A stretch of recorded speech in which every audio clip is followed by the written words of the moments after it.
नमस्कार, lead India के इस वीडियो में आपका बहुत बहुत स्वागत है। दोस्तों, आज के टॉपिक में मैं आपको बताऊंगा कि देखिए क्या हुआ है कि आरएनआई के द्वारा एक नोटिफिकेशन और पब्लिशर्स के मन में एक बहुत अफवाह आप कह सकते हैं या संशय है या उनके मन में एक संदेह है कि क्या ये एडवाइजरी इंडिकेट कर रही है अब अखबारों का पब्लिकेशन बंद हो जाएगा। छोटे मोटे अखबार या ऐसे अखबार जो कि आरएनआई के इस नियम को फॉलो ना करें तो उनके अखबार को बंद करा दिया जाएगा। क्या जन विश्वास कानून जन अविश्वास कानून है जो सरकार ने पारित किया? पूरा मामला क्या है? क्या सच में अखबारों को बंद कराया जाएगा? क्यों ये मामला शुरू हुआ?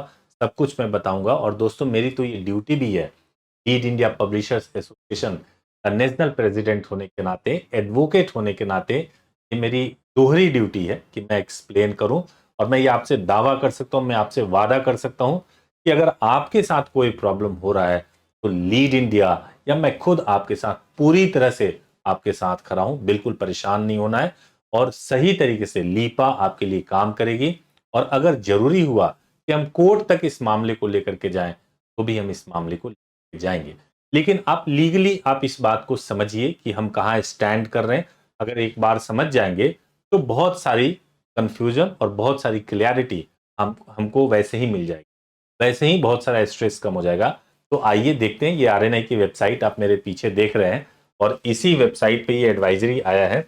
ये आप देखिए, ये एडवाइजरी जो है ये आप देख रहे होंगे। एक बार मैं जल्दी से एडवाइजरी ओपन कर लेता हूं जो एडवाइजरी आया हुआ है। एक बार जब हम एडवाइजरी को देखते हैं उसके बाद पता चलेगा कि एडवाइजरी क्या है। देखिए, ये आरएनआई की एडवाइजरी है जो आया हुआ है। ये एडवाइजरी जो आया है वो 25/9/2023 को है। और एडवाइजरी क्या है?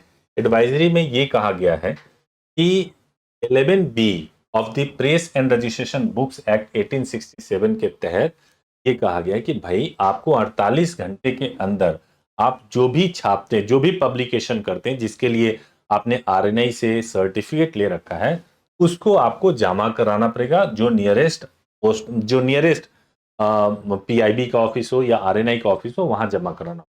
और ये आप जमा कराने के लिए आप पोस्ट ऑफिस के थ्रू जमा करा लें या मैसेंजर के थ्रू जमा करा लें। अगर आप ऐसा नहीं करेंगे तो आपके हर एक एडिशन के ऊपर 2000 की पेनल्टी लगाई जाएगी। ऐसा पब्लिशर को लगता है। वास्तव में ऐसा है या नहीं है ये मैं आगे बताऊंगा। ऐसा पब्लिशर को लगता है, जो नोटिफिकेशन में लिखा हुआ है कि अप टू 2000 आपके ऊपर पेनल्टी लगाई जाएगी। और इसके लिए जो हवाला दिया जा रहा है वो section 13(6) of the PRB act, जिसको अमेंड करके जन विश्वास एक्ट 2023 बताया गया है। और कहा जा रहा है कि भाई अगर आपने पेनल्टी नहीं दिया, अगर आपने अखबार को जमा नहीं कराया, तो आपके अखबार का सर्टिफिकेट छीना जा सकता है, आपका अखबार बंद कराया जा सकता है। और वो इसलिए भी ज्यादा हो गया क्योंकि आगे लास्ट के पैराग्राफ में इसी एडवाइजरी के अंदर जो लिखा गया, जो लिखने का तरीका है कि advise to ensure that the copies of every issue of the newspaper और magazine published as the case may be should be submitted at the nearest regional office of the Press Information Bureau, Ministry of the Information and Broadcasting, Government of India within the stipulated time, यानी 48 घंटे के अंदर जमा कराइए। अब ये 48 घंटा कहां से आया, ये भी एक बहुत बड़ा विषय। कहां से इस एडवाइजरी में आ गया? क्या लॉ में ऐसा 48 घंटा लिखा गया है? तो ऐसा कुछ भी नहीं है। तो जल्दी से अब हम लोग आ जाते हैं लॉ में ही कि जो पीआरबी एक्ट क्या है। आरएनआई ने ही अपनी वेबसाइट पे जन विश्वास कानून के जो प्रोविजंस है उसको इंक्लूड करते हुए पीआरबी एक्ट को पब्लिश किया हुआ है। तो हम आरएनआई की ही वेबसाइट पे चलते हैं और पीआरबी एक्ट में जो जन विश्वास के भी क्लॉज को लगाया गया है उसके साथ में देखते हैं कि असल में क्लॉज क्या कह रहे हैं। हमें जो पढ़ना है वो 11B पढ़ना है। इसके अलावा 13(6) ऑफ द पीआरबी एक्ट पढ़ना है। यहाँ पे 11A और B दोनों पढ़ लेंगे और दूसरा 12 ऑफ द पीआरबी एक्ट, ये सेक्शन हमें पढ़ना है। इन सारे सेक्शंस को देख लेते हैं एक बार जब हम एक्ट में जाते हैं। तो आइए एक्ट को ओपन करते हैं। तो अगर मैं जाऊं इसमें, आप देखेंगे कि आरएनआई के वेबसाइट पर ही एक्ट है। अगर आप नीचे चले जाएंगे तो नीचे आपको मिल जाएगा ये पीआरबी एक्ट 1867 है। आप खुद भी इसको ओपन कर सकते हैं। तो ओपन करके आप देखेंगे तो आपको यहाँ पे बिल्कुल क्लियरली आपको एक्ट के बारे में मालूम चले। देखिए, मैंने ये एक्ट ओपन कर लिया। एक बार इसको खुल जाने दीजिए। क्या ये एक्ट ओपन? अब इसी एक्ट में जो चीजें कही गई हैं, तो सबसे पहले हम शुरुआत कर लेते हैं 11A। आपको ध्यान होगा कि आप एक बार ना हो तो जो एडवाइजरी है आप अपने फोन में खोल लीजिए और आप इसको समझते जाइएगा। ये थोड़ा लंबा है, इसमें हमें जाने में टाइम लगेगा, तो थोड़ा आपको वेट करना पड़ेगा। एक बार हम लोग सेक्शन पे चले जाते हैं, 11A जो सेक्शन है उस पे जाते हैं हम। दोस्तों ऐसा है कि कुछ भी एडवाइजरी आ जाए तो जरूरी नहीं है कि अगर कोई एडवाइजरी आ गया है तो आपको उससे घबराने की जरूरत है। एडवाइजरी आ गया है, कोई बात नहीं, आने दीजिए एडवाइजरी को। अगर वो लीगल नहीं होगा तो उसको कोर्ट में चैलेंज किया जा सकता है और उस पे आरएनआई को बुलाया जा सकता है। हालांकि आरएनआई का अस्तित्व ही इस बात पे है कि अखबार चलता रहे, क्योंकि अगर अखबार बंद हो जाएंगे तो आरएनआई का कोई काम ही नहीं बचेगा। तो अखबार को बंद करने के लिए आरएनआई ने बनी हुई है। आरएनआई जो बनी हुई है वो इसलिए बनी हुई है ताकि आरएनआई पब्लिशर्स को सपोर्ट कर सके। इसी एक्ट के हम 11A पे आ गए। 11A क्या है? Copy of newspaper printed in India to be delivered to government, ऐसा लिखा हुआ है। The printer of every newspaper in India shall deliver at such place and such officer as the state government may by notification in the official gazette direct and free of expense to government 2 copies of each issue of such newspaper as soon as it possible। अब आप देखिए, as soon as it is possible ये लिखा गया है कि भाई आपको भेजना है। अगर आप छापते हो तो उसके बाद से जैसे आपके लिए पॉसिबल हो एक कॉपी आप भेज दीजिए, उसके पास भेजिए जिसके बारे में गवर्नमेंट ने बताया है कि भाई ये व्यक्ति रिस्पॉन्सिबल है, इनके पास भेज दीजिए। सेम बात 11B में भी कहा जा रहा है कि copies of newspaper to be deliver to press registrar subject to any rules that may be made under this act। अब subject to any rule that may be made under this act, इसके तहत 11B के तहत right है जो registrar है, press registrar है, कि वो कोई रूल बना सकते हैं जिसके तहत हो सकता है कि उन्होंने 48 घंटे वाला टाइम दिया। कोई बात नहीं, 48 घंटे का टाइम दे दिया, लेकिन उसका इंटरप्रिटेशन हो सकता है the publisher of every newspaper in India shall deliver free of expense to press registrar 1 copy of each of such newspaper as soon as it is possible, as soon as it is published। इसका मतलब ये हुआ कि भाई ठीक है, जैसे आपको पब्लिश कर लीजिए, पब्लिश करने के बाद से आप भेज दीजिए। अब प्रेस रजिस्ट्रार को इसका जवाब देना पड़ेगा कि 48 घंटे का टाइम उन्होंने क्यों दिया। क्योंकि हमने कई पब्लिशर्स से बात किया, उनका ये कहना है कि अगर वो 48 घंटे 50 घंटे के बाद जा रहे हैं डीआईओ के पास में अपने कॉपीज को जमा कराने के लिए, तो वो लेने से मना कर रहे हैं। वो कह रहे हैं कि 48 घंटे का टाइम आपने खत्म कर दिया, इसका मतलब ये कि आपके ऊपर पेनल्टी इंपोज किया जाएगा। उनका इंटेंशन ये नहीं है कि अखबार छप रहा है या नहीं छप रहा है, इसको इंश्योर करना उनका जो है इंटेंशन नहीं है। इंटेंशन ये है कि पेनल्टी कैसे इंपोज करें, जो कि टोटली गलत है। और इस तरीके से ना तो डीआईओ को, ना ही आरएनआई को, ना ही प्रेस रजिस्ट्रार का ऐसा इंटेंट होगा कि हमें हैरेस करना है पब्लिशर को, ये बिल्कुल भी नहीं होगा। तो खैर, अब 48 घंटे में जा सकता है या नहीं जा सकता, ये भी एक सवाल है।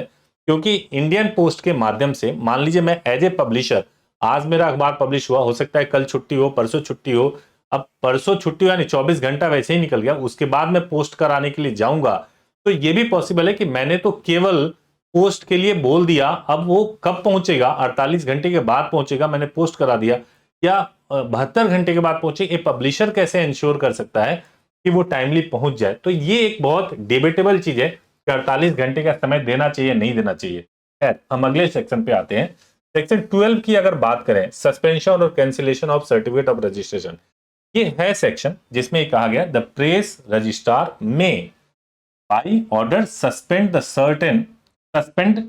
Certificate of registration of newspaper for a period not exceeding 1 year.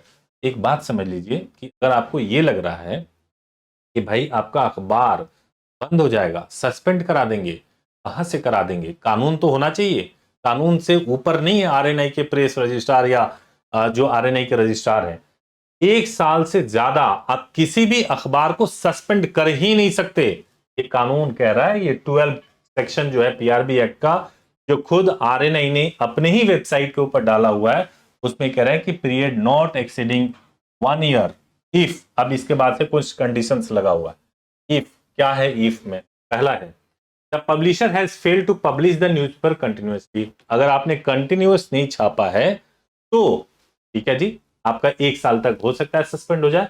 अब एक एक्सप्लेनेशन पढ़ लीजिए कि 1 साल कंटिन्यूअस छपने का मतलब क्या हो गया। For the removal of doubts it is here bye clarified that if A newspaper publishes less than half of its issue as are required to be published under Rule 6 of Section 5, such newspaper shall be deemed to have failed to publish continuously. का मतलब जानते हैं क्या हुआ? इसका मतलब ये हुआ कि अगर आपका मंथली है, 12 एडिशन छपने हैं, 12 में से अगर आपने 6 छाप लिए ना, तो आपका जो पब्लिकेशन है वो कंटिन्यू है, हाफ ही की रेस्पॉन्सिबिलिटी है। अगर साल भर वाला है, अगर आधा छाप लिया, डेली वाला आपका अखबार है, आधा छाप लिया, तो इसका मतलब आप कंटिन्यू छाप रहे हो। आरएनआई ये नहीं बोल सकती कि आप नहीं छाप रहे हो या आप पे पेनल्टी या कुछ भी इंपोज नहीं किया जाएगा। एक और चीज है, और लगा हुआ है, और का मतलब केवल यही नहीं, एक दूसरा भी चीज है। The publisher of a newspaper has given a false particulars in annual statement. Annual statement में कोई ऐसा इंफॉर्मेशन दे दिया जो गलत है, तो सस्पेंड 1 साल के लिए हो सकता है। The publisher of newspaper has failed to furnish annual statement within 2 years from the end of the financial year for which the annual statement was to be furnished।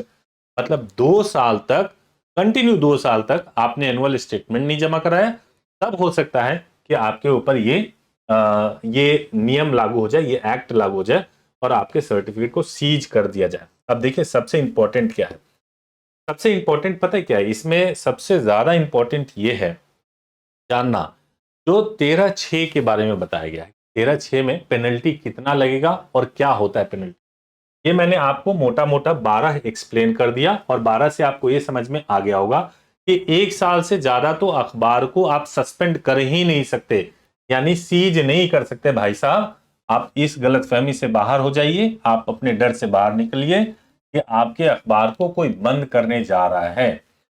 अब आपको मैं और बता दूं, the press registrar may by order cancel certificate of registration where, कब कर सकते हैं? A newspaper has ceased publication for a period exceeding 24 months। A newspaper has ceased publication for a period exceeding 24 months। अगर आप 24 महीने तक लगातार अगर आप पब्लिकेशन नहीं करोगे, यानी 2 साल तक लगातार पब्लिकेशन नहीं करोगे, तो आपके खिलाफ ये कैंसिल करने का, सर्टिफिकेट को कैंसिल करने का आदेश आ सकता है। तो 2 साल का टाइम है, 2 साल तक लगातार ना छपे तो सीज हो सकता है। आगे मैं बताऊंगा सीज करने का भी प्रोसीजर है, सर्टिफिकेट को कैसे सीज करेंगे उसका भी प्रोसीजर है। तो 12(2) का सब क्लॉज 2 के बारे में बता रहा हूं। The publisher of a newspaper fails to furnish the annual statement even after the expiry of period during which the certificate of registration was suspended under clause of subsection 1। मतलब ये है कि जब आपका सस्पेंड किया गया था, उस वक्त भी आपका जो है आपने एनुअल स्टेटमेंट नहीं फाइल किया, उस वक्त भी जो ड्यू डिलिजेंस था वो आपने पूरा नहीं किया था, तब आपका जो है ना ये सस्पेंड या सीज किया जा सकता है। ऐसे नहीं हुआ कि रात को सोए सुबह में जगे और जगते ही ये अखबार बंद कर दो जी और बंद हो गया, ऐसा कुछ नहीं होने वाला है। The registration was obtain on false representation or concealment of any material fact. अगर आपको रजिस्ट्रेशन जो मिला है, आपने कुछ ऐसा इंफॉर्मेशन कंसील्ड किया है, आरएनआई को बताया नहीं है, उसके बेसिस पर भी आपका रजिस्ट्रेशन सर्टिफिकेट छीना जा सकता है। समझ में बात आती है? चौथा कह रहे हैं the title of newspaper bears the same or similar title already held any other owner of a newspaper either in a same language or anywhere in India or in any other language the same state or union territory. मतलब कि कोई ऐसा title जो पहले से चल रहा है, किसी तरीके से आरएनआई अब अपनी गलती के बारे में कुछ नहीं कर, किसी तरीके से वो टाइटल आपने रजिस्टर्ड करा लिया, आरएनआई को पता चलेगा तो आपके टाइटल को, आपके सर्टिफिकेट को सीज कर सकते हैं, बंद कर सकते हैं। तो ये मोटा मोटा जो है ना, ये आपका वही चीज है। अब इसके बाद एक और चीज मैं बता दूं, जो तीसरा है clause, no order for suspension और cancellation of certificate of registration shall be made under this section without giving a reasonable opportunity of being heard to publisher or owner of newspaper as the case may be. बिना अखबार के publisher को या honour को सुने हुए आप कोई भी सस्पेंशन या कैंसिलेशन का काम नहीं कर सकते हैं। तो ये बहुत स्पष्ट है दोस्तों, आपको घबराने की बिल्कुल जरूरत नहीं है। और चौथा, a copy of order of suspension और cancellation pass under this section shall be made available to the central government or the state government or union territory administration as the case may be and to the magistrate। मतलब ये है, आप जब suspension की कार्रवाई कर भी दोगे ना, अगर आपने सस्पेंड भी कर दिया है, तो वो इंफॉर्मेशन आपको मजिस्ट्रेट को देना होगा, स्टेट गवर्नमेंट को, सेंट्रल गवर्नमेंट को, यूनियन टेरिटरी के जो एडमिनिस्ट्रेटर होते हैं उनको आपको इंफॉर्मेशन देना पड़ेगा। ऐसे नहीं कि प्रेस रजिस्ट्रार के दिमाग में आया और सस्पेंशन हो गया जी। तो ये देख लीजिए, ये बहुत स्पष्ट है, डरने की जरूरत नहीं है। पेनल्टी फॉर सर्टेन कंट्रावेंशन, अब ये सेक्शन 13 पढ़ना जरूरी है। अब पेनल्टी कैसे इंपोज होगा, 13(6) के बारे में उन्होंने आरएनआई ने अपने एडवाइजरी में बताया है। मैं 13(6) पे ही सीधे आ जाता हूं, लेकिन मैं आपको बता दूं कि किसी भी केस में 10,000 से ज्यादा पब्लिशर से आप पेनल्टी नहीं वसूल कर सकते, 10,000 से ज्यादा। खैर, आप आज ये 13(6) पे ही बात कर लेते हैं। 13(6) क्या है और 13(6) को क्या कह रहे हैं, अब देखिए। तो सेक्शन 13(6) क्या कह रहा है, not exceeding 2,000 rupees where any printer of a newspaper neglects to deliver copies of the newspaper in compliance with the provision of section 11 and 11।